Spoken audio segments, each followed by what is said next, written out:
اے اہل ایمان، گفتگو کے وقت پیغمبر صلی اللہ علیہ وآلہ وسلم سے راعنا نہ کہا کرو، انظرنا کہا کرو، اور خوب سن رکھو، اور کافروں کے لیے دکھ دینے والا عذاب ہے۔ جو لوگ کافر ہیں، اہل کتاب یا مشرک، وہ اس بات کو پسند نہیں کرتے کہ تم لوگوں پر تمہارے پروردگار کی طرف سے خیر و برکت نازل ہو، اور اللہ تو جس کو چاہتا ہے اپنی رحمت کے ساتھ خاص کر لیتا ہے، اور اللہ بڑے فضل کا مالک ہے۔ ہم جس آیت کو منسوخ کر دیتے یا اسے فراموش کرا دیتے ہیں تو اس سے بہتر یا ویسی ہی اور آیت بھیج دیتی ہیں۔ کیا تم نہیں جانتے کہ اللہ ہر بات پر قادر ہے؟ کیا تمہیں معلوم نہیں کہ آسمانوں اور زمین کی سلطنت اللہ ہی کی ہے، اور اللہ کے سوا تمہارا کوئی دوست اور مددگار نہیں؟ مسلمانوں، کیا تم یہ چاہتے ہو کہ اپنے پیغمبر صلی اللہ علیہ وآلہ وسلم سے اسی طرح کے سوال کرو جس طرح کے سوال پہلے موسیٰ سے کیے گئے تھے؟ اور جس شخص نے ایمان چھوڑ کر اس کے بدلے کفر لیا تو یقیناً وہ سیدھے رستے سے بھٹک گیا۔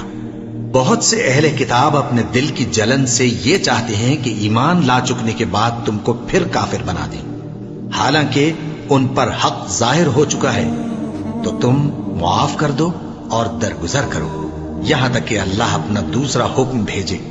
بے شک اللہ ہر بات پر قادر ہے۔ اور نماز ادا کرتے رہو اور زکوٰۃ دیتے رہو، اور جو بھلائی اپنے لیے آگے بھیج رکھو گے اس کو اللہ کے ہاں پالو گے۔ کچھ شک نہیں کہ اللہ تمہارے سب کاموں کو دیکھ رہا ہے۔ اور یہودی اور عیسائی کہتے ہیں کہ یہودیوں اور عیسائیوں کے سوا کوئی بہشت میں نہیں جانے گا۔ یہ ان لوگوں کے خیالات باطل ہیں۔ اے پیغمبر، ان سے کہہ دو کہ اگر سچے ہو تو دلیل پیش کرو۔ ہاں، کیوں نہیں؟ جو شخص اللہ کے آگے گردن جھکا دے، یعنی ایمان لے آئے، اور وہ نیکوکار بھی ہو، تو اس کا صلہ اس کے پروردگار کے پاس ہے۔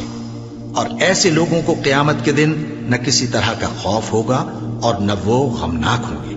اور یہودی کہتے ہیں کہ عیسائی رستے پر نہیں، اور عیسائی کہتے ہیں کہ یہودی رستے پر نہیں، حالانکہ وہ کتاب الہی پڑھتے ہیں۔ اسی طرح بالکل انہی کسی بات وہ لوگ کہتے ہیں جو کچھ نہیں جانتے، یعنی مشرک۔ تو جس بات میں یہ لوگ اختلاف کر رہے ہیں، اللہ قیامت کے دن اس کا ان میں فیصلہ کر دے گا۔ اور اس سے بڑھ کر ظالم کون جو اللہ کی مسجدوں میں اللہ کے نام کا ذکر کیے جانے کو منع کرے اور ان کی ویرانی کے لیے کوشش کرے؟ ان لوگوں کو کچھ حق نہیں کہ ان مسجدوں میں داخل ہوں مگر ڈرتے ہوئے۔